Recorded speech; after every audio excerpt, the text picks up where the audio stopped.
We're invincible.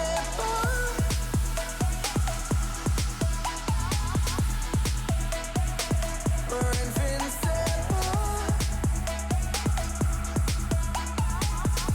All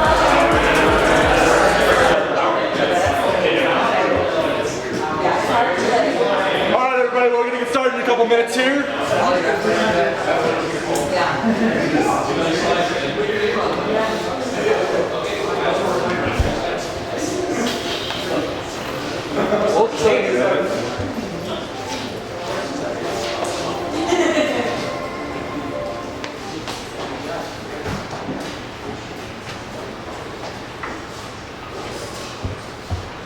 Grab a slice of pizza, grab a beer. We're about to get started.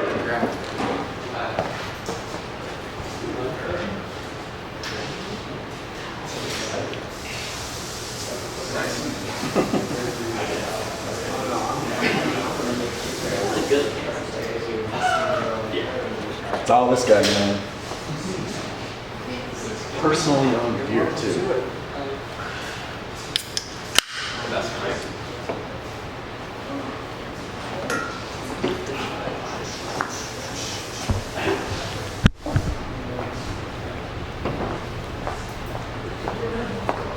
Worse. Did I make things worse?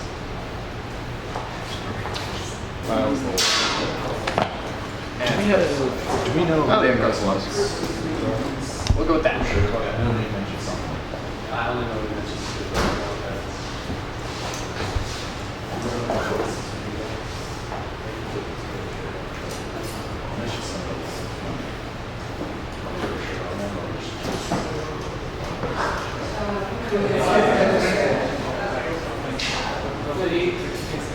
Yeah, I mean, I was thinking, I don't really have like a great like, I have my house, but there's like two little kids who scream, and sometimes my mom and they first, so they need more weird. Like, sure, you go in my bed, what? Yes, all the kids scream. I'm like, sure, I can go sit in front of my 32-inch monitor, put my headphones on, like, black out code all over. Like, my room is not a perfect space, and I don't have like a second room. I mean, that's not necessarily. All right, everybody, thanks for coming out. Appreciate the showing tonight. If you haven't already noticed, there are two bathrooms behind the kitchen, just in case you need to know that. We don't have name tags today, I don't think, so introduce yourself if you meet anybody. If you have any feedback about this event, we've got a poster there back on the beer fridge for anything. Put your social up there, say whether you're looking for jobs or if you're... You said social, like social security number? Oh, yeah. Please put your social security number up there. Yeah. I didn't even hear it. Yeah, if you're looking for jobs or you have a job that you are looking to hire for, we've got a board back there. Speaking of the beer fridge, if you want to grab any of that, please do. Our sponsor tonight for that is Code Talent, as well as obviously the locations. The pizza is sponsored by Frontier Airlines, so they've been sponsoring us for our entire show time, our entire event, so thanks to them. We do have a code of conduct that's on our meetup page. I presume all of you have seen our meetup page, otherwise you probably wouldn't be here. But if you haven't yet, please check out our code of conduct. We have a Twitter account, JAMStack Denver. We don't tweet as much as we should, but we're trying. We're doing our very best. Like no one ever was.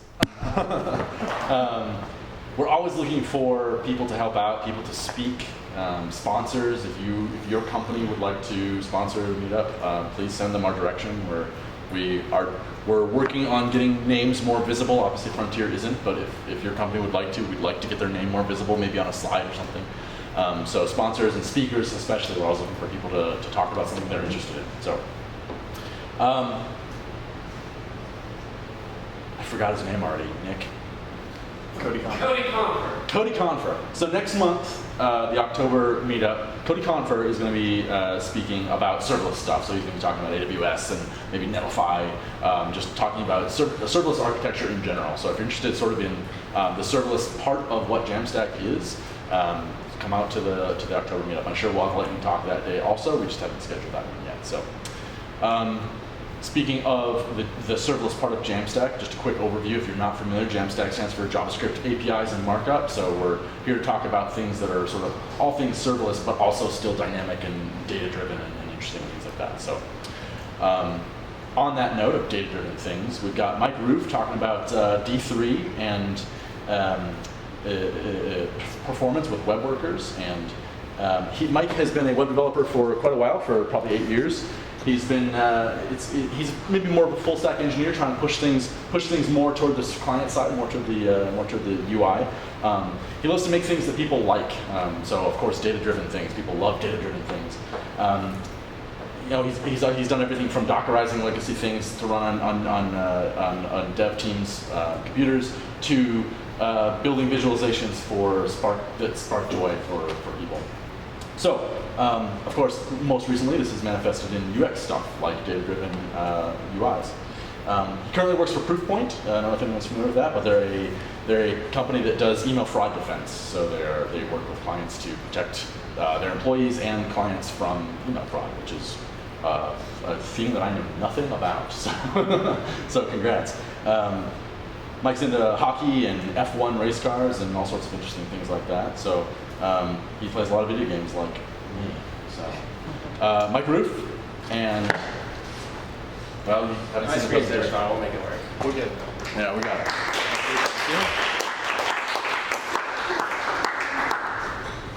Maybe.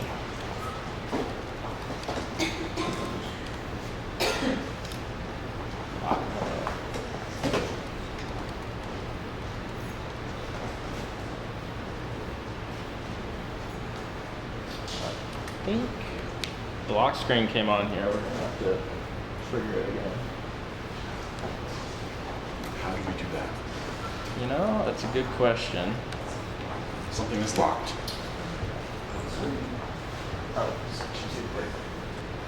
Yeah.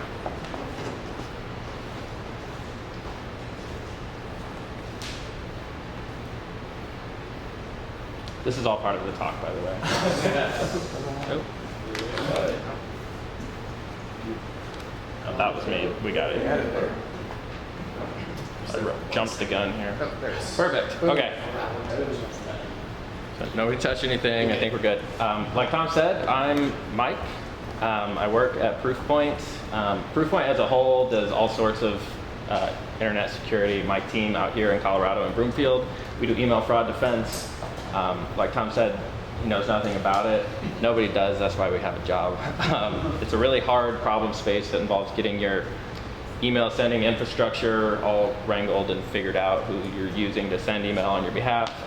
I work on a web app, a React app that helps our clients and really helps our internal users help our clients solve that problem. It used to be a legacy app. That's where the /PHP comes in, and it used to be running on hard servers, and now it's Dockery. So favorite dessert's key lime pie. My birthday's in 2 days, so make note, guys. So I just want to talk for a minute about what this talk is not.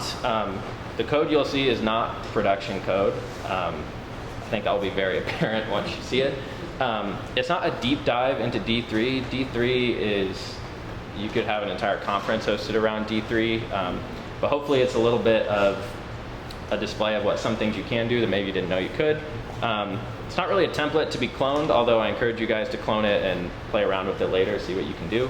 And it's not a tutorial on how to make web workers play nice in your fancy React Webpack app, although that was another problem I had to solve recently. So if you want to talk more about that, you can talk to me after this. So what it is proof that web workers aren't all that scary. I was terrified of them for a long time. And then at Dinosaur.js earlier this year, I saw a talk that mentioned web workers, specifically with solving some performance issues around visualizations, and kind of sparked something, and we ended up making it work in our app. It's also an introduction to D3's force simulation, which is where performance comes into play. And it's putting those two together. It's how we can use them to make the user experience not terrible when you're doing expensive things in the browser. So the problem I was given is our product team decided we needed a bubble chart. It's also known as a B-swarm chart. It's a fancy scatter plot. What makes it a bubble chart is these dots can't overlap. Imagine each dot on your scatter plot was a different size, and that size represented some dimension of your data, right? So say, in the example I'll show later, the size is the dollar amount of a tip given to a taxi driver on our data points. Some people tip really well, some people tip not so well, so the dots are all different sizes. But if you needed to plot those on an XY axis and a bunch of dots need to go on the same spot, how do you see all of the dots? Well, you can cluster them around that dot. And D3 is going to help us do that. But it's not the most performant thing, and it's kind of a hard problem to solve. For 40, 100, 200, 1,000 dots on your chart, depending on how much space you have on your screen, maybe it's not so bad. There's not a ton of overlap that needs to happen. Clustering is pretty easy. When you get to thousands and thousands and thousands, it gets a little harder. And in this case, we were mapping domains, like .com domains of our clients on their journey to how well they were authenticating. Some of our clients have upwards of 25,000 domains, some have 2, and so we had to make it work. And then we had to scale it to fit on any screen size. So that was the problem, and the implementation we ended up choosing was kind of what I mentioned earlier. It's a clustered force layout in D3, and it's that physics. The clustered force layout uses a physics simulation that's built into D3 to solve how these bubbles need to overlap. We don't have to calculate it ourselves.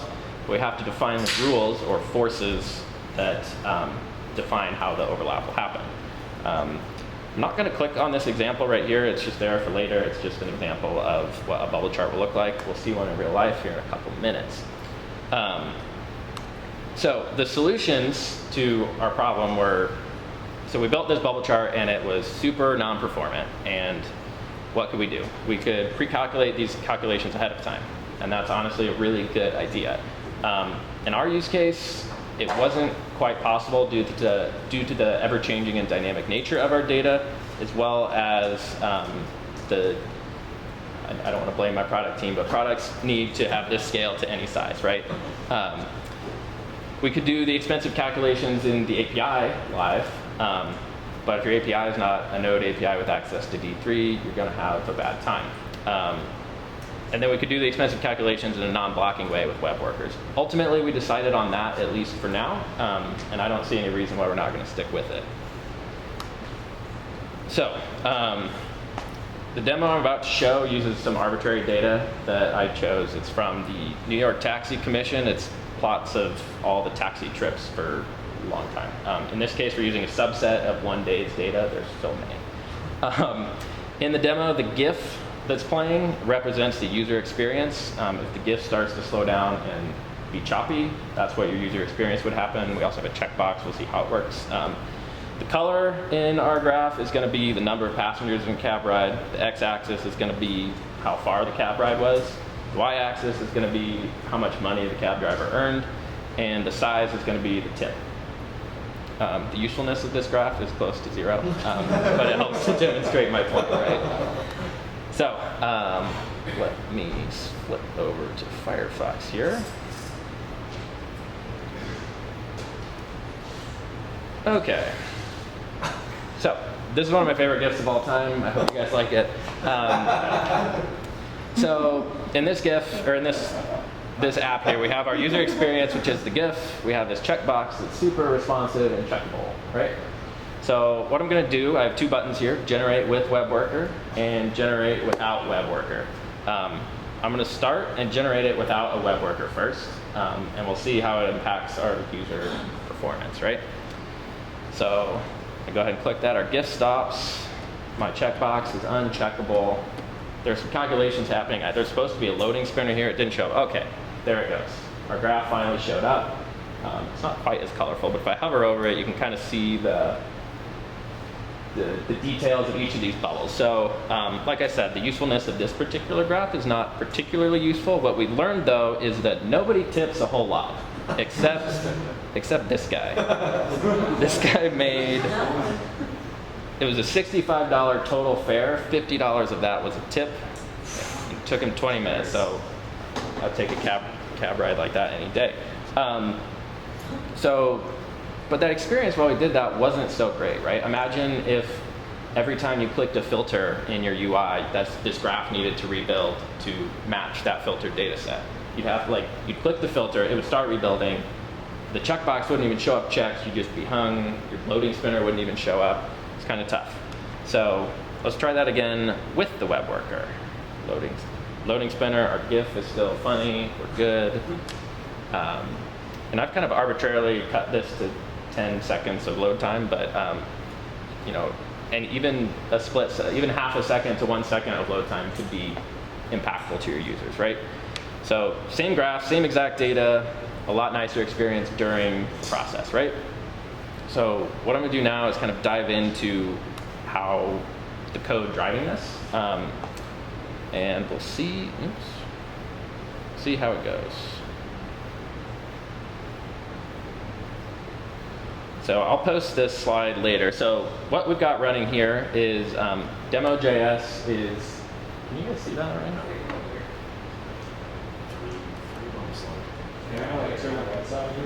Yeah, maybe, is there a way to brightness that up?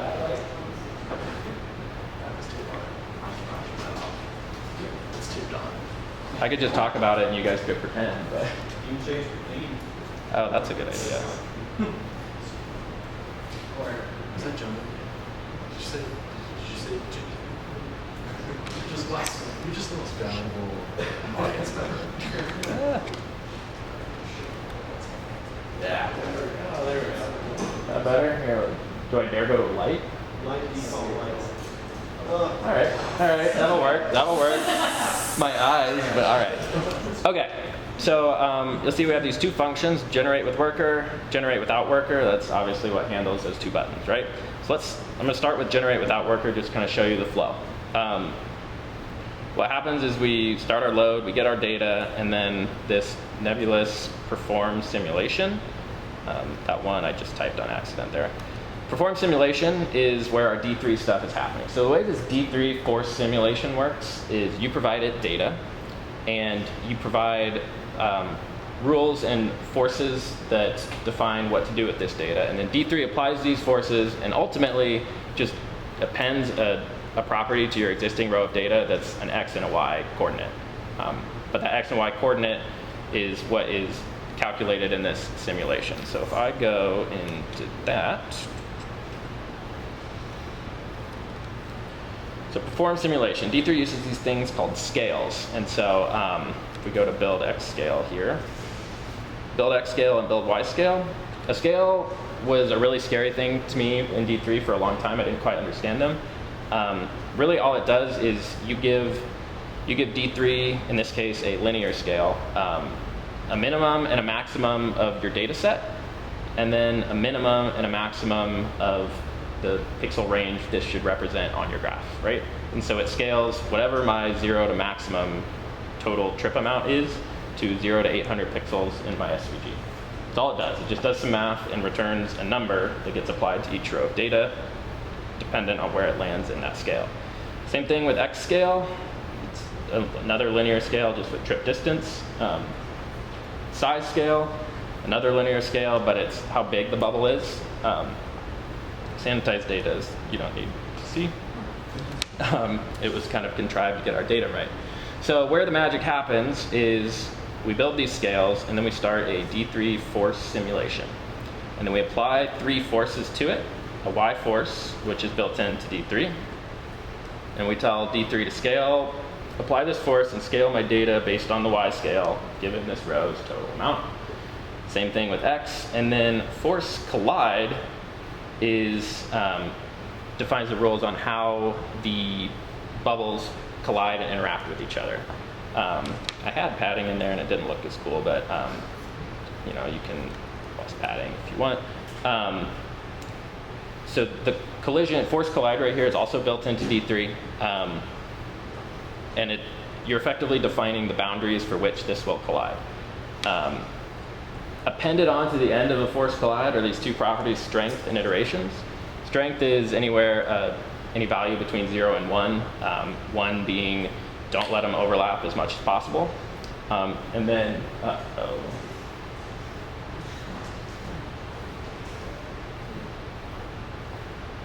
maybe it was too strong if I had set it at 0.75. Cool. And then iterations is kind of a nebulous number. It's how many times D3 should apply this calculation.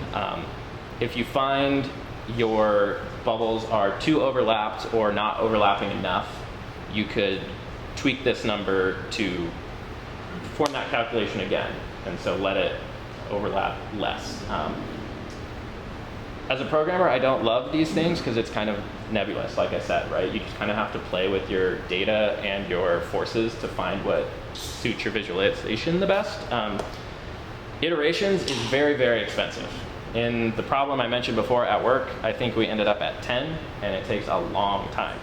But it gets us the chart we need, and the chart at work is supposed to be generated like once a month as your monthly status report, right? Tick is useful for animating.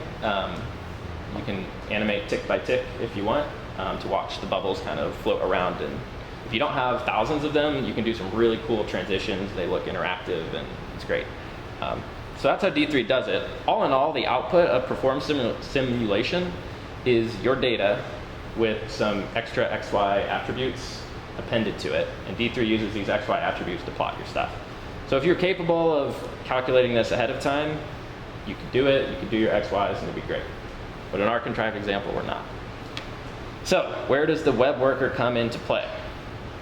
So I just talked about generate without worker. Generate with worker is the same, except instead of performing our simulation here, what we do is we pass a message to our web worker. So we've imported our web worker up here on line 6. You instantiate it as a new worker, and you give it a path to a script. In this case, chart worker JS. And then you define, you invoke a post message function on the chart worker with whatever data you want to pass. It could be anything. It could be objects, arrays, complex, not complex, whatever you want. And then on the other side of it, this is all the web worker is. It's pretty simple. At its core, you need a top-level on-message function. This is the most important thing. This is how a web worker receives messages. Import scripts is, in this example, really useful. It's how we get the other dependencies into our web worker.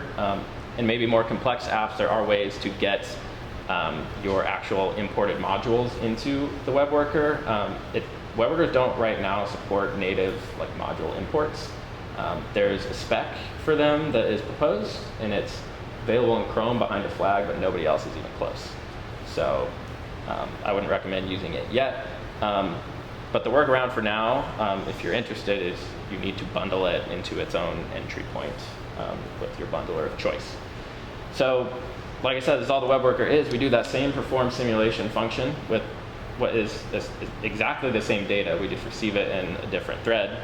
And then post message is native to the web worker, and we post it back to our main thread. So that looks like this. The only difference here is we define this on message effectively handler. It receives the message from the web worker as is, and then we do the same rendering that we did before. The utils render x-axis, render y-axis, render bubbles. That's just some D3 stuff, but I can show you. D3, you just kind of give it an anchor element and then render into it. You can define your mouse overs, your classes, your attributes. This X and Y here is what our force simulation applied for us.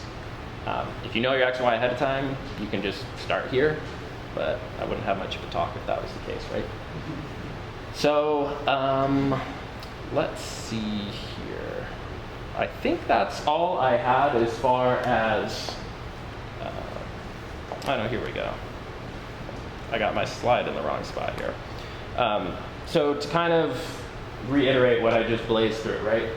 Web Workers 101, they run in background different threads. I'm a front-end developer. Threads don't mean a whole lot to me other than they don't block my UI. I can't speak at depth about what they are, but they help me.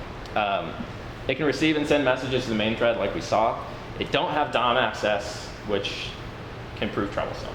If you need DOM access, tough. Import scripts is how you get your external dependencies in there for now.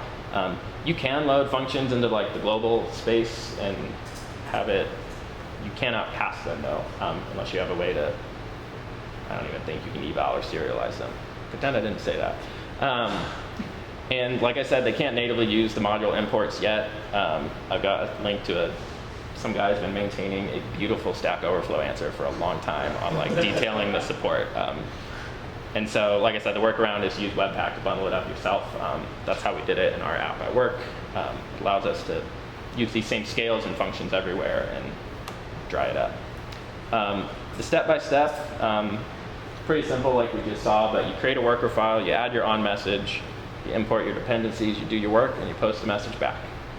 And then in your main thread, you just need to instantiate your worker, kick it off, and handle your changes. And kind of like I said at the beginning, hopefully this makes web workers not so scary. I mean, 5 lines can't be too bad, right? Uh-oh. That must be my last slide. This one is supposed to be the last one. I've got a link to the slides here. I've got a link to the repo where you guys can pull this down and play with it. If you change the like the fields on the data that you use, you can get some really wild graphs going. You can make it take about 10 times longer if you want to. So any questions before I wrap up the lightning talk here? Yeah? In your post message, what data is actually being sent back? Is it just a JSON array of like information? Yeah, so let's see if I'm still logging it here, and I'm probably not still logging it. But yeah, it's effectively just the JSON structure that this data comes, yeah, I'm not still logging it here. Let's give me 1 second.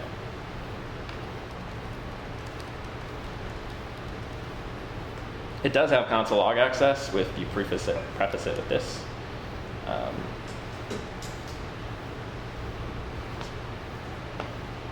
And so that data comes from our CSV that I import. And then that sanitized data that I intentionally didn't show you guys takes that, arbitrarily filters it so I don't have 10 million rows, and turns it into a JSON structure. And why did that not log?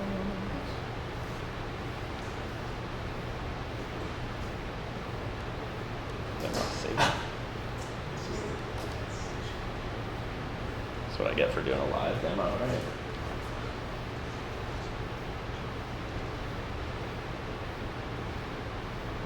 Here, let me.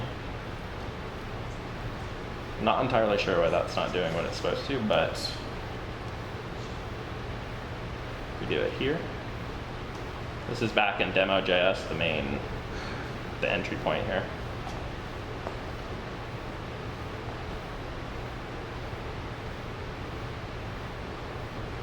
All right, so I've got 3,000 rows roughly.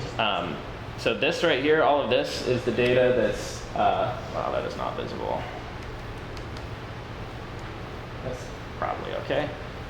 These fields are what's in my CSV of data that's from my New York Taxi Commission, whatever data. The fields I'm using are the trip distance, the fare total amount, and the tip amount. But these VX, VY, X, and Y fields that's what is added by our force simulation. So that's when you provide the D3 just graph, the bubble chart with data with an X and Y, a VX and a VY, it knows what to do. So if you can get those numbers into D3 your way, good luck. But that's the magic of the force simulation and how it relates to D3, and how the nature of it is decoupled from the rendering of the graph. So maybe this isn't so useful for rendering your average bar chart, but maybe it is. We've actually started using web workers for a lot of, I wouldn't say less useful, but a lot of less serious things at work, and our users haven't suffered for it. So they've kind of become a tool in my arsenal. Maybe have to manage an extra entry point here and there, but you know, anytime you can click a checkbox and it shows up checked, makes me happy. So that's all I got. Yeah. Are there any limitations, like how many web workers you can have currently running? Not that I know of. You can definitely have several, and in most browsers you can have shared web workers. So one web worker communicating with multiple scripts. I don't. Let's see. Yeah, so Firefox and Chrome you can use shared workers. Edge and IE you can't. Web workers themselves are supported all the way back through IE, so you're pretty safe to use them whatever you want to do. And I'd say the hardest part is being willing to work around I can't just import modules into them and go. I can't just import the actual web worker into my my React component and dump it in. You have to do that extra bootstrapping with your entry points and stuff. For now, the spec is really close on module imports, both in the web worker and for importing the web worker. Yeah. Thanks, guys. Any other questions for Mike? No? Okay.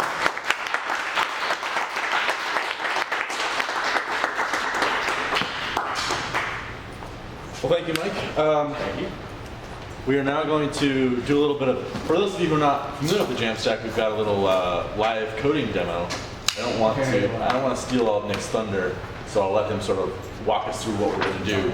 But we as a meetup don't have a website yet, so we're going to try to get that going live on the internet with a domain name tonight, right now, on air. Do it live. We're doing it live. So Nick, take it away. All right. So, my name is Nick. Thank you all so much for coming out. Thomas, Zach, and Gabe helped me do this thing. So let's give them a round of applause. To give you all a round of applause, I know there's a couple new faces here. There's like the people that are here all the time. We got Mike with an awesome presentation. So some people who are new to coding. So we've got a really awesome group. We're trying to promote that kind of thing. And so tonight, before the clock strikes 8 o'clock, we're going to have JAMStackDenver.org live online. This has never been done before. If you have any questions, I'm going to defer them to Gabe and Thomas and Zach. This was going to be a little more, so about me. I've been a software developer for about a year and a half now. Started at Frontier Airlines, met my manager, Jonah, at a meetup, and I got a job, so that's cool. Thanks for coming, Jonah, big supporter. I'm just really excited about the new way that we are able to do things on the web via serverlessly sending statically rendered HTML. Went to the JAMStack conference in November, and I didn't know what the JAMStack was going into it, but coming out of it, I had a better idea of it, and it inspired me to start this little meetup. So I also enjoy music. I'm a DJ on the side, and we had a really great show on Saturday, and hence I didn't have a lot of time to prepare. So this little walkthrough that we see here, this is going to be made into a blog post, and we're going to use this to build our JAMStack website. So these are kind of like the teacher's notes that you weren't supposed to see, but you're going to see them tonight. So first of all, there's a couple things that we need to understand in order to understand how we're going to build this JAMStack website. So who here is familiar with NPM? A few people. For those who aren't, would anyone like to provide a tweet's worth definition of what NPM does in their current situation? NPM is a package manager for the web, primarily JavaScript right now, but you can manage all sorts of packages and install them on your computer so that you have access to the latest version of some bit of code, some other person's code. And things like NPM exist for many different types of frameworks. Like I work in .NET a lot, and we have NuGet packages, which provide a very similar functionality. The next prerequisite is the Gatsby CLI. A CLI is a command line interface, and so command line interfaces let you do cool things in your and so this is, I use iTerm for my bash shell. The CLI is going to give you a little bit of functionality within that. Gatsby is a static site generator. We're going to get very deep into exactly what the power of a static site generator is through the course of this tutorial. Next, we need a GitLab account. And GitLab is a place where we can, well, Thomas, you already gave a great answer. Thomas is a new employee at GitLab, so let's give congrats on the new job, Thomas. Maybe someone else can explain, for those not familiar with coding, exactly what Git is all about. This is going to be really interactive, so I'll start calling on people. Brandon, what's Git all about? It saves your life. It's a whole history of every piece of code you've ever written, if you do it correctly. You put it elsewhere to keep it safe, you bring it back down to make changes, and there are multiple providers of hosting for those repositories. Yes, and GitLab is one of those providers. Git gives you versioning on your code. So your little computer here can keep track of all the versions of your project that you've been working on file by file. Let's see, a domain name, that's like your www.jamstackdenver.org. How domains work is it's a whole different thing. It's not a developer's job. And a meetup.com page. So the template that we're using is going to integrate really well if you have a meetup.com page. So a lot of these concepts are going to be very transferable to making whatever kind of content-rich page you want. But the template we're using is going to be specific for a meetup.com page. So let's get started. Build your site section. So we don't need to look at my downloads all night. So this is my projects folder. Well, that's the test project I made. Let's make this a little bigger for everybody. So we're going to create a new directory in our projects folder called JAMStack Denver. Sweet. Perfect. We're going to cd into our JAMStack Denver directory, which means change directory. I really enjoy using the command line editor here. It's a fun way to interact with the files and the functionality of your machine. For that reason, I also like to use Vim. I'm going to use a little bit of Vim tonight. It's definitely going to bite me in the ass, but such is a live coding demo. So let's see, what's the next step? npm init. So this is going to use npm to kind of bootstrap our package.json file. As we see here, we've got package.json. It defines our entry point, our test script. Package.json, for at least the front end, is kind of the way in which you can configure your projects and tell them how they're going to work. Okay, step 2. We've made it. We're going to install React DOM, which are pretty common for building out a React project. Gatsby is going to be the static site generator we're going to be using tonight. And then this flies in the way. This Gatsby themed meetup, though, is going to be the theme that we're going to use to build our website. So this is going to take a little bit of time to install these things. But when it comes to static site generator, who has experience with static site generators? Yeah?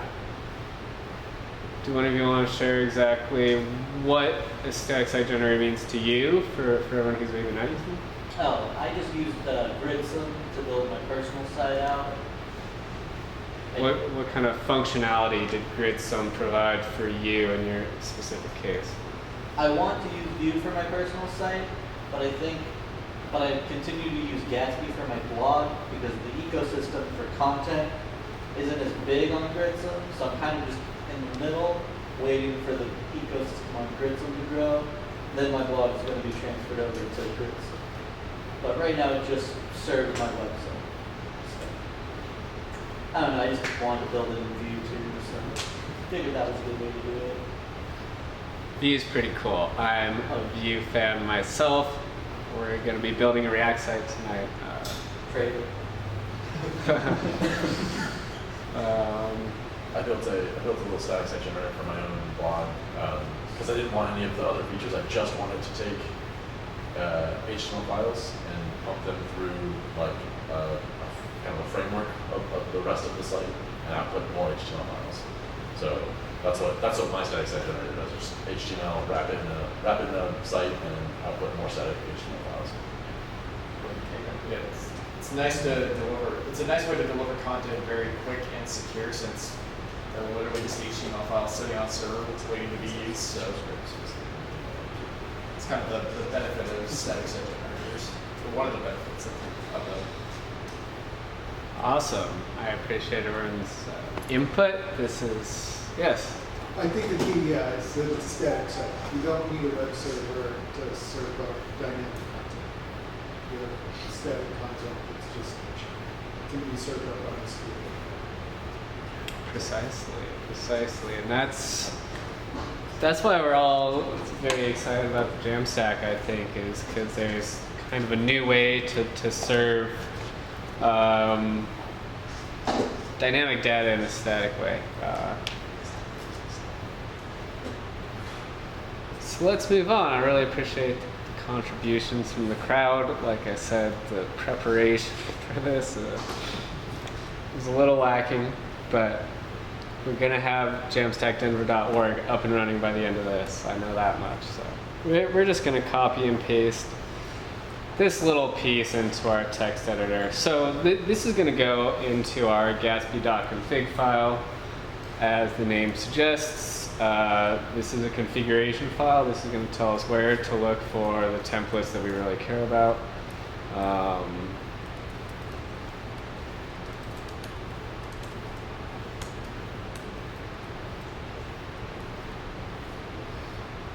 an extra character in there.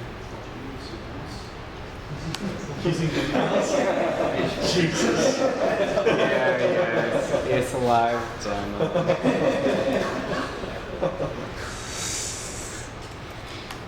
You caught me. So we should probably get in at this thing since we are doing the thing, and yeah, so we've got some node modules in there. We're gonna hide those. So Git is very cool because we can keep track of the versions of all of our files. However, the version of all of our dependencies is less important. That's something that we as a developer maybe in this isolated situation don't necessarily care about. So we're going to ignore our node modules.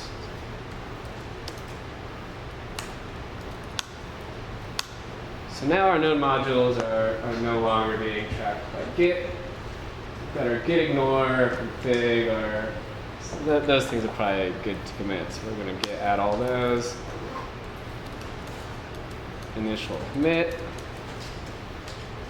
If anyone has any questions about these things we're doing here, these are very common steps that a developer will take in order to get a project started. I hate to breeze over them if anyone is unfamiliar, but very early on in the project, you want to kind of do an initial git commit in order to, you're not going to be able to go back in time if you've done a bunch of stuff before your first commit. So we've only set up some configurations right now. Pretty good time to do our git commit. We've already installed the Gatsby CLI, so big shout out to Matthew Alge. He put together this demo that we're kind of working off of. He runs the JAMStack Paris meetup, so we're about to see what the template looks like with pre-filled JAMStack pre-region content looks like. Yeah, we've got about 43 minutes to get this website up on the internet, so I'd say we're doing pretty good right now. So let's see if this is kicking. There we go, the JAMStack Paris. So this was achieved using by bringing in that template from Matthew. This is his content and his layout and all of his design. But we've got something up and running, which is very exciting. We're going to begin configuring the website to use our own content. So in this instance, we're going to see down here within these node modules this resolve here is kind of like our base directory. This is where we're pulling a lot of content from. So this will revert to our node module. Well, we have this stuff downloaded locally, but in this case, we're pulling Matthew's content and we're going to begin to override that content. So whenever you see something similar to this, this is Matthew's content. We're going to be editing that content. So personalized editorial content. Actually, we're not going to do this part. Configure site for your meetup. So within the Gatsby config, this template's awesome because it's going to tell us exactly where from meetup.com to pull this information. That is to say that this wasn't written by our content editor. It's meetup on July 30th at this tower on this avenue domain in Paris. This is all pulled dynamically from meetup.com. So we're going to edit a couple options in our config file in order to pull this information from the JAMStack Denver meetup page. And this is kind of a great way to exemplify the power of what a CMS is able to do, which is to dynamically populate like this JAMStack number 4, this JAMStack number 2, JAMStack number 1. These are kind of content blocks, and as long as we put information in the same way, we're able to render that information with a little instruction on the page in a similar way. So we don't have to build each one of these blocks. Once we've defined a single block, we're able to populate it based on any information that we send to it, given it's all in the same format. So back to the tutorial. Let's see, so I'm definitely just going to copy and paste this. But you can see within the config file we have a meetup name, so in this case it's JAMStack Paris. One could presume that that's going to change this sort of header text. homepage headline, meetup.com URL, video URL, and talk proposer URL. These things all seem pretty self-explanatory, so let's just go in and change this whole thing.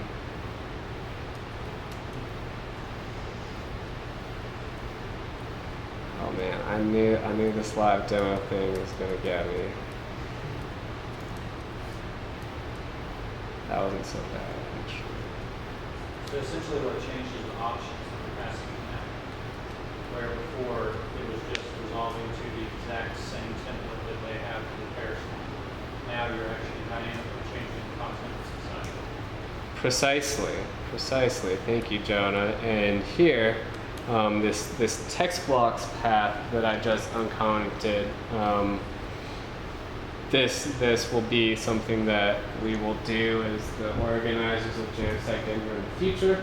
This underscore journey is a variable given to you by free in Node.js. This is going to refer to your home directory that you're working on.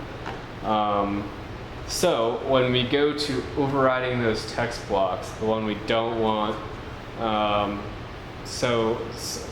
ones that may not be reused in the current.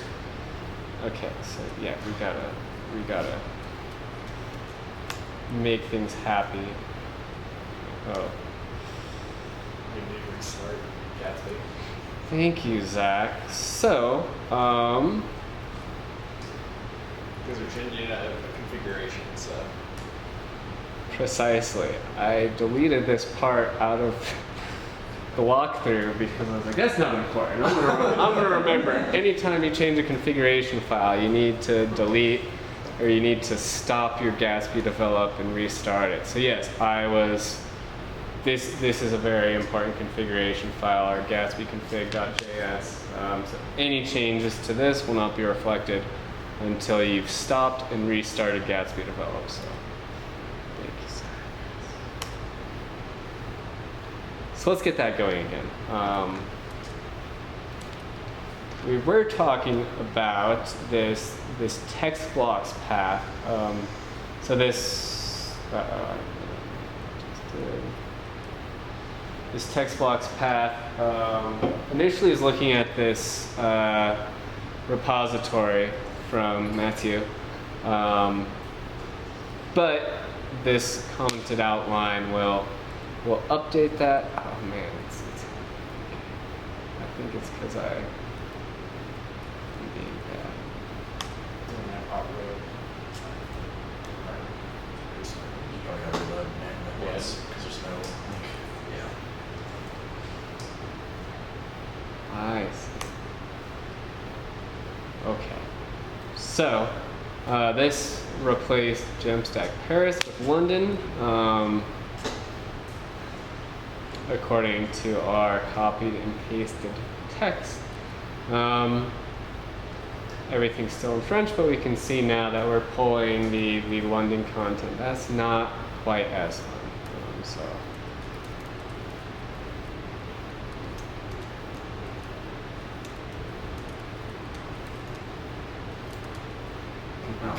That's your conclusion. Matt, I'm sorry. I'm a cat person. I don't judge you for loving. I'm an animal person in general, but I love my cat. That's all. Okay, so I think that that should be good. Actually, we can probably.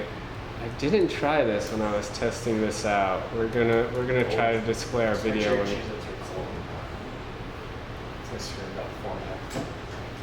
a colon? Oh yeah, no, it did that to me last time. Thank you, Zach. So then we do have to find our JAMStack Denver YouTube. It's right there. Copy that URL.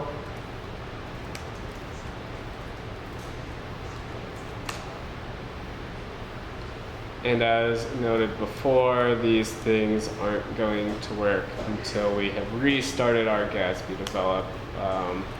that configuration file is. We're happy because you missed a con. Thank you. This is what live demos are all about, is the collaboration. Okay, that looks a lot better. Let's hope it works. Just a little bit. So every time you run the Gatsby develop, is that actually regenerating the static site? Yeah. Check this out. When I do git status, which is again tracking our changes, we can see we now have this cache file and this public file, so or directories. So this is what's getting built every time Gatsby develop runs.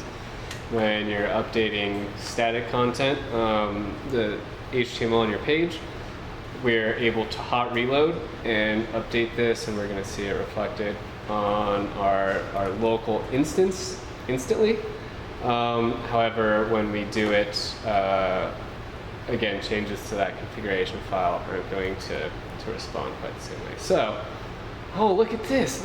Mike Roof is going to be talking about dogs, and then Nick's going to be talking about cats. Let's see, let's see videos. Thanks to our YouTube channel. We're live, right? Oh, is this going to be Inception right now? Oh, wow, that's pretty cool. Okay, let's, before I break the internet. Awesome. So,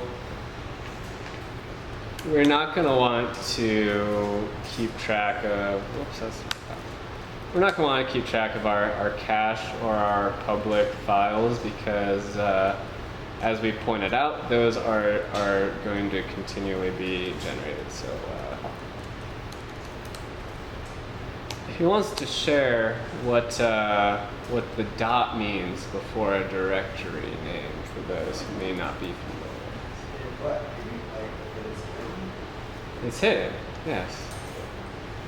And so you put dash A if you know what This is true, but if you were to open, just in your Finder or your Windows Explorer, like, that can be confusing because you're like, oh, where's my cache directory? Like, maybe you need to mess with some stuff in there. So I think it's a note worth explaining. So you won't even see your dot get ignored. you won't even see your dot get ignored. It's exactly true. Okay, so I think we're up and running. 7:30, our content's building, some mountains.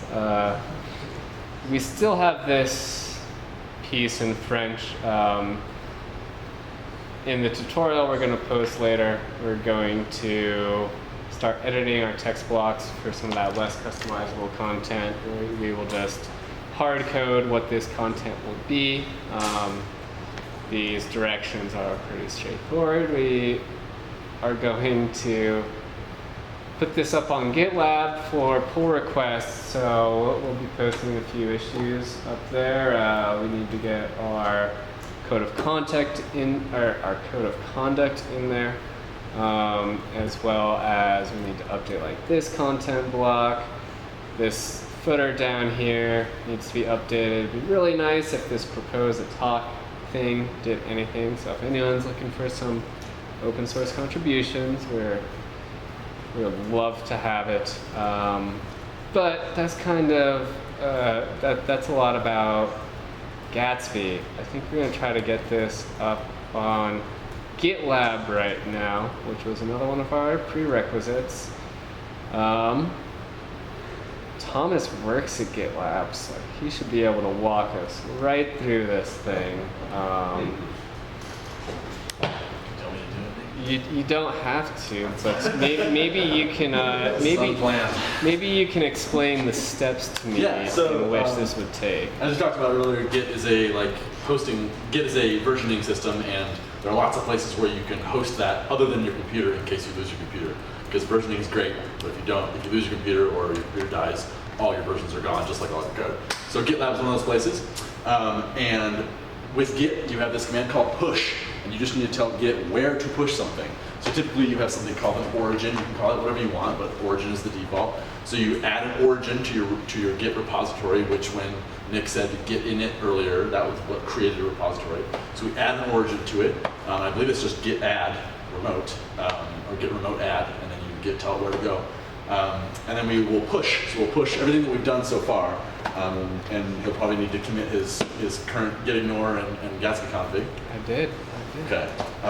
So you can see he's got a bunch of commits here, and once he has an origin added, he should be able to just push that up to wherever the repository is, and it will be there. Now he probably needs to create a project first on GitLab. You can do this through the command line, but it's inconvenient, so he can just click create a project, and it'll ask him a couple of questions, and it will just be ready to go. And he'll have a little URL that he can put on the command line, and that's where he'll be pushing his code changes to. So it needs a name, and he can change the slug if he wants. Slug is terminology for, if you're not familiar, it's kind of a copywriting terminology where you can plug something in into, for example, here the URL. So the URL will be Nick's account / JAMStack Denver. Dang, I forget the emoji keyboard. You'll see the term slug used with CMSs a lot, especially Yeah. like blog posts. Yeah.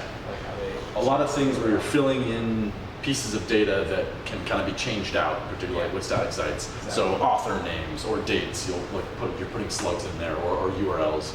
The URL can change, but just one piece of it is the slug. So Nick's got a repository ready to go. He creates the project. He's going to initialize it with a README. This way, the project will already have one commit, and that commit will be, we're adding the README so he can check it out right away. So right here in the UI, he will be able to click the clone drop down. And that gives him a couple of ways to do it. He can clone with SSH or HTTPS. If he doesn't have an SSH key set up on his account yet, it's probably easier to use HTTPS right now. So that one, on the command line, when he pushes this, it'll ask him for his username and password for GitLab. And that will authenticate his local computer to the GitLab servers. Let's see if this works. So git remote add origin, and then the whatever you just copied. Okay, so now he's added it to the repository. So all he needs to do now is git push. He's going to push to the default. Well, okay, he's going to push specifically to origin using the master branch. So it's asking him to log in now. The first time you push, you have to tell it. Ah, okay, yeah. So we need to do a little bit of Console. You want me to move the stream away from here? Everything should be hitting. Yeah, There shouldn't be anything. He's good already. He's good. All right. simple check. I appreciate you, Zach, so much. If we get hacked later, we know why. So the problem that just happened is when Nick initially created his project with that README, it created a single commit so that he was able to clone it without any problems. Because you can't clone an empty repository, you need at least one commit. So the problem that just happened is Nick tried to commit 2 commits that didn't include the one that was already out there. So he could do a force push, or he could do a pull, merge, and then push. Probably a force push is going to be easier. Okay. That's just dash. So this dash is git force. push and then dash dash force, I believe. It's been a long time since I used it. I used it today. You can just dash F if you want. Dash F, okay, yeah. If you create a repository without the README, there is no commit, and so Yeah. you can just go. Right, you can push your first stuff up, yeah. So you need to tell it when you do a git push without telling it those 2 things. You need to tell it the upstream, but you can just type them in manually. Dash F, yeah, force. Perfect. So force is a very dangerous command. He just overwrote the remote because he has owner privileges on that project. He's able to do that, and he just deleted that initial commit, which had a README in it, and overwrote with his stuff. And if you just refresh, it'll. Oh, was there an error? I think we missed it. Rejected. Failed to push some refs, pre-received hook. Nick actually cannot do a force push. So by default on GitLab, no one can force push to the master branch. So just for safety reasons, for exactly this reason. You don't want to push to your main branch and overwrite everything. So you can just change this permission setting for yourself. So GitLab is restricting that? Yeah, just on by default. So you can change it. So just go to the cog down here on the bottom side. Go to repository. Whoops. Sorry. And then push rules. Oh, sorry, I think there was a protected branch below that. Yeah, protected branches. And then just delete the protection that's on. It's right below here. Just delete, unprotect that. Okay, so now anyone can push the master branch and delete anything. This is how we should do it every time. This is how you should do it in production. You have to have that force. Oh, that's right. Okay, there we go. So you just overwrote that commit out on GitLab. Thank you so much, Tom. I've never used GitLab before, and I told myself I'd run through this to make sure it works, but I wasn't going to touch GitLab, so it could be truly live and unfiltered. So this is the live and unfiltered version. So just as a note, if you ever do something like that, don't forget to go back in and re-add that master branch protection. Force pushing to master is not a great idea. Pushing to master is not a great idea, but at least don't allow force pushes. I suppose we'll do that later. So GitLab is set up now. He is ready to go. This is a public project, so there's no privacy protections on it, so anyone can see this, anyone can look at it, and it's done. It's done. Now we can set up Netlify, right?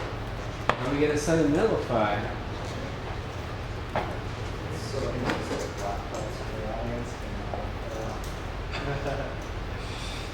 Oh, that's true. That's Any of us true. with our laptops can now go.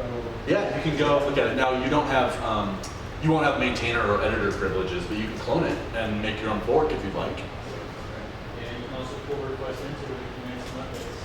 Yep. Though you wouldn't be able to clear it out.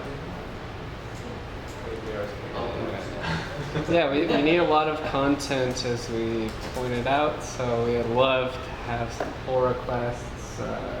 The GitLab product itself has 20,000 outstanding issues and 800 outstanding MRs. So if you want to submit one, let's try to beat GitLab. So what's a pull request?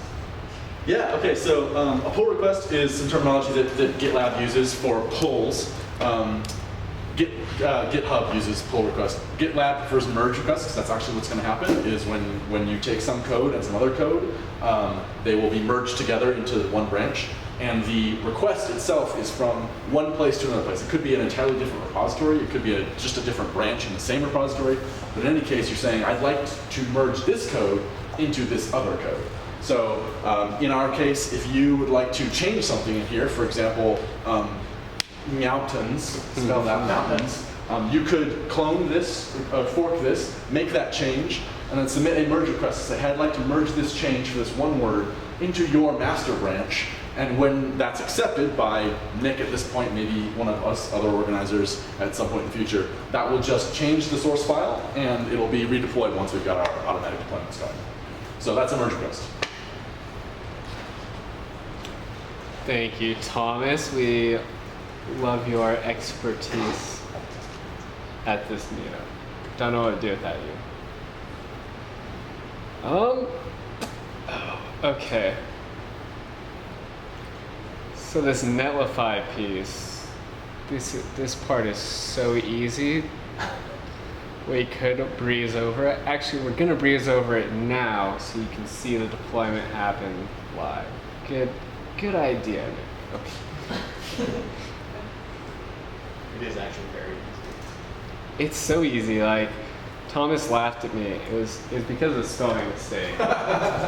It's fixed now. Don't guess which word. Like deploy to Netlify is like it's those 3 steps. There's nothing else to it. So. By the way, if you didn't already know, the JAMStack sort of phrase is something that Netlify sort of came up with to, I guess, to sort of remove the stigma from serverless, because JAMStack is serverless, but it can also do so much more. So Netlify is a big player in the JAMStack world. Oh, and speaking of, if you're interested, we've got a bunch of JAMStack swag at the back by the beer fridge, some stickers, and yeah, a bunch of stickers back there. So Gabe brought all the JAMStack swag. Who cares? Yeah, JAMStack's definitely, there's a couple terms, namely serverless and static, that people think about when they talked about the JAMStack before the JAMStack, and the terms serverless and static don't mean exactly what they sound like. Static sites can be extremely dynamic, and serverless applications, of course, have a server. It's just not run by you or them. It's run up in the cloud. And so hopefully this this demo and kind of this next Netlify piece will exemplify some of that for us. It's not because it's so easy. It's like you click a couple buttons and things just work. Okay, so I just logged into GitLab. GitLab's now reading, Netlify is now reading my GitLab profile, so we can see the one repository I've created. We're going to continuously deploy the master branch. So one of the great things about Netlify is that when you configure it in such a way, every time there's a push to this master branch and it gets reviewed and pulled in, Netlify is going to just deploy it and spit it out to their CDN. So Gatsby build is the magic words for Gatsby, similar to gulp. So let's do it. Let's just do it. And Netlify just figured that out, by the way. It just knows how to. That easy. Yeah, There also are settings that you don't want it to automatically deploy. You can change those in Netlify.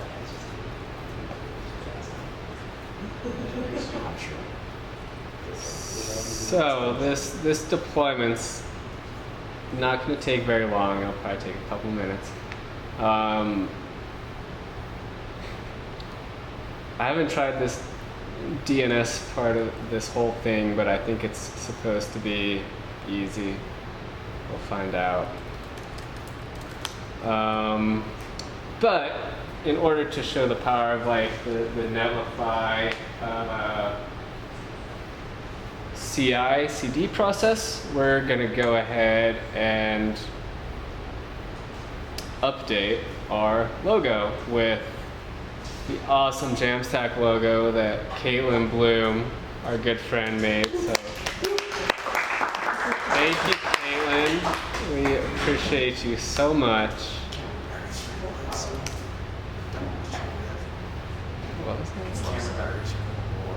Okay, we're gonna wrap this up. I don't know why I'm not logged into my Google domains. I can't find. I think there's in that left menu, there's a my domains at the very, very, very bottom. My domain. What was that? Yeah, it's Can you share with us? It's not DNS. It can't be DNS. It was. So true. That is one end of web development that I'm extremely ignorant on, is how the whole domain name service thing works. That's DevOps, if you ask me, but it's never not your job. That's something I've learned. It's always your job. But so we're gonna struggle through this together. I love Netlify is so cool because you can preview your deployment. So if you got a big old build process, you can see a preview of that deployment before it gets through the pipeline. So here we can see a preview of it. We can delete this hash here. And here is our actual live site that any of you could go look at. Unfortunately, I'm unable to perform that task. I guess we can't go do it. I don't know. See, the cool thing is Netlify wraps this up as a progressive web app. So who here is familiar with progressive web applications? A few of us? Mike, enough to give us a tweet's worth? Sure. So it's just a website that can be installed or set up in such a way on a mobile device that it can be viewed that way, linked that way. 100%, but it's not even limited to mobile devices. Here I am running JAMStack Denver website on what is essentially a progressive web app, and in the iOS ecosystem, it's Apple's still playing catch up in terms of progressive web applications. But you can see here that I'm like within a browser that you can't enter a URL, you don't have your typical controls that you do with the web browser. If you imagine yourself on an Android phone, you can essentially put this headless web browser or this headless web browser into a little app icon on your phone, and it appears as an app. I mean, this kind of looks as if an app. It behaves as an app, but this is kind of what the beginnings of a progressive web application. What's the URL again? The URL is ThirstyBenz6D3626. However, it's going to be a lot simpler soon, in 13 minutes. Yeah, okay. So let's change this logo really quick, and I think updating the domain should only take a couple minutes, but I've been wrong before. Okay, so we're on master, clean. We're just gonna copy a couple of these commands. So what we're gonna do is we're gonna create a new file in our source directory. We're going to know that what this has done is this has copied the header from Matthew's project, and we're going to go ahead and edit it. We're just going to open this up in code really quick to make things easy, because we do have to dig down to find this. Okay, so images, JAMStack, Paris. I don't really care about that stuff. So, new folder, images. Let's see what Nick's been downloading lately. Definitely the JAMStack Denver SVG. Don't focus on anything else. There it is. Images. JAMStack. Whoops. Nope.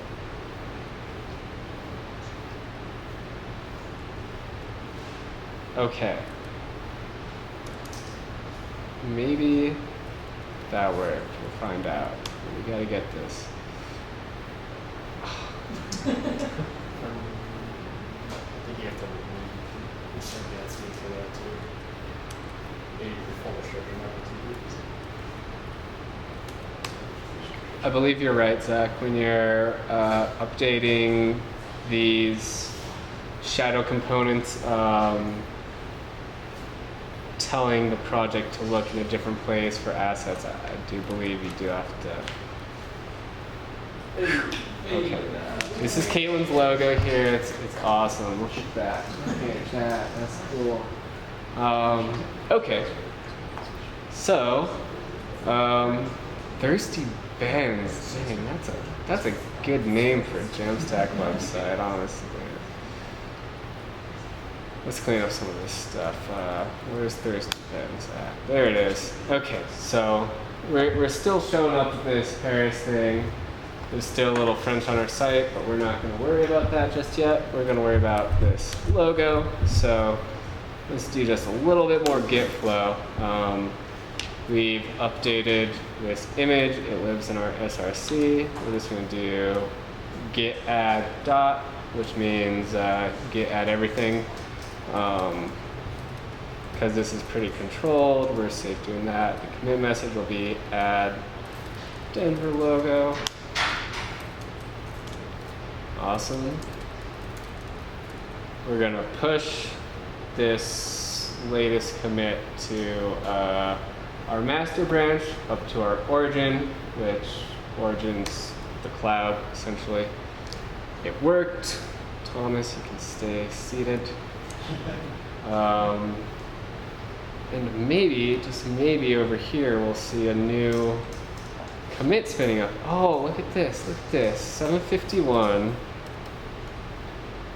Add Denver logo. So we're spinning up this commit right now. That's kind of one of the cool functionalities of this Netlify CI. At its simplest, just every time you add new content, you're going to spin up a fresh instance of your web application, and within a couple minutes, you're going to be right there. Let's see how easy adding our domain to this will be. Site is live. That took all of 31 seconds. So. Live on the internet, we have Kaylin's awesome logo. Yes. So we'll see. I've never done this before. Similar to the GitLab thing, we don't have a Netlify expert here or a DNS expert here, but domain settings. This is going to be fresh for everybody. Add custom domain. What's your custom domain? That's my custom domain. Haven't made it past this step, but we do have 7 minutes to get this website up and running. Yes. Says I. Oh, dang. No. I suppose we should verify this. So this will require a lot of time, but you can set some DNS settings so that when Netlify asks for the owner, you are verifying using some. Netlify will say, hey, put this code in your DNS as a text entry. And when Netlify wants to verify who the owner is, if you've put that code there, it says, okay, I assume that you own this because that code is there. That will take a long time to propagate across the DNS network. 25 hours. So we don't have to do that. All it's trying to do is automatically add HTTPS encryption to our site, like on the fly, which is really nice. And you can do it with one click. Once you verify your ownership, you can just click it and you get a certificate. Thank you, Thomas. So that being said, we're not going to do this part. Dang it, I know, we're just getting to the exciting stuff. But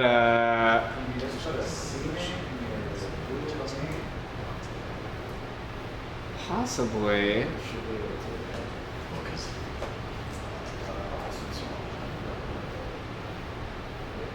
Scroll down.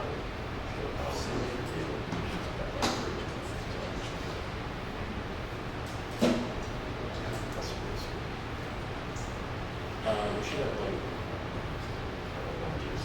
change your drop down right there, Nick, from HC.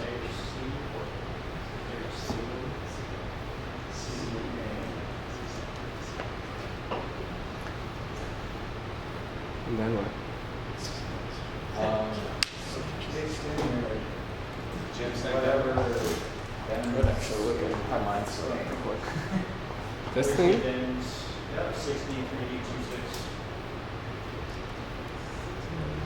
Need to put a period there. Change the app probably to www because the name's going to run for top of the What about this 1H? What's that mean? What's that? The 1H means that mapping lives for an hour. So if you were to change it, it wouldn't go out on the internet for an hour. It's actually just a refresh for that. When my DNS server that's closest to me is going to hold on to it for an hour without checking upstream to see if it changed. Gotcha. All right.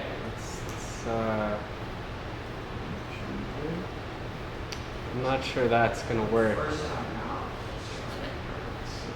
right off the bat, but we'll try it. So retry it. Well, just try to type in the URL. Just go to the URL. www.JAMStack. You will have to put the www. That's considered a subdomain. Yeah. I think you're Netlify even verified that? Since I've actually done the same thing before, you're probably actually going to need the IT that Netlify provides you. So,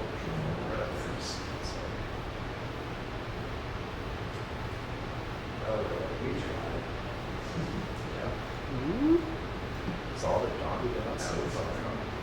So yeah, pretty much you'll need to do that. You'll need to add CNAME for www at. But you'll need to do it based off the IP that Netlify provides you Oh. instead of the actual DNS name that they're giving you.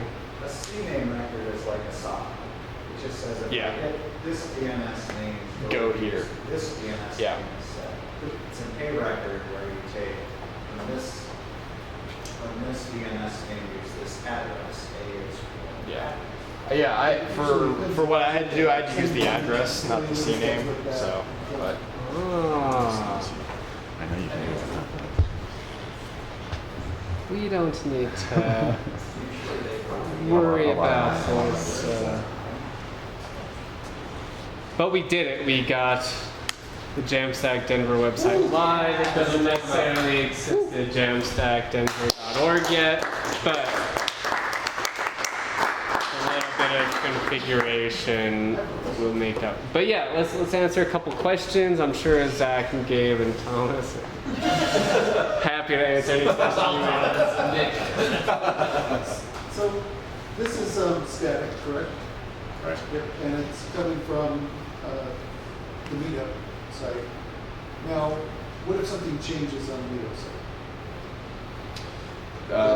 I don't think that this theme or anything is listening to the meetup site. So Right. the theme actually is the same as the Is meetup it? site. Yes. So one of those properties that is I believe the meetup URL that we changed to JAMStack-Denver. That's the actual meetup URL it's going to. Now I'm not sure how it's doing it because in the original tutorial I was asking for a meetup API key, but when I actually really tested this myself and I learned you don't actually need an API key. It's just like so for something in this original Gatsby project is scraping essentially the meetup site to get the content for you. So meetup's acting as a CMS almost. Right. Well, then it's not static. It's not live. I think if something on the meetup page changes, we will need to trigger a new build. Yes. Yeah. And that's not hooked into Netlify at all or GitLab at all. Right. So Just because I don't know how this stuff works. But that was built on his local machine. So is his local machine has to listen to the... no, so as soon as he pushed it to GitLab, GitLab had all the same configuration that was on his machine. And then when he connected it to Netlify, Netlify read the package JSON and said, oh, in order to build this, I need to run Gatsby build. Is that the command? Yep. That was those two fields at the bottom, Gatsby build and the public directory. And so Netlify then understands anytime the repository code changes, go run this command to build it on their servers somewhere and then publish that directory. But if meetup changes, That will not is happen. not changing. Correct. You'll Yes, have correct. to trigger a new build. Yeah. Okay, so you have to manually trigger. Yes, it. you have to do that. Which is just one click in Netlify, and I'm moderately confident that we could probably connect to the Meetup API and maybe try to get that actually happening, but that's way outside the scope of this. We need like an hour and a half. Yeah, we would need like an hour and a half. So what we would probably do is hopefully Meetup has some sort of API and we could have some sort of listener running, and as soon as the Meetup API changes, it triggers a Netlify Then it's change. almost like a dynamic site. It would be running dynamically, but we could render it statically. Okay, we're going to do that piece, but whenever you click on the tutorial for the Meetup API key, Actually, I already made it. Oh no. we don't do API keys anymore, so you have to do OAuth, and I don't know if you've ever used OAuth. It's the worst. It's just another thing that you have to configure, and so that wasn't quite as So, cool. so in our case, we would need to go to Netlify, redeploy a build, whenever the meetup page updated. That way, we would regenerate all the content for us, so it would be static again on the server. So it's kind of similar to how CMS works, where you would still check in new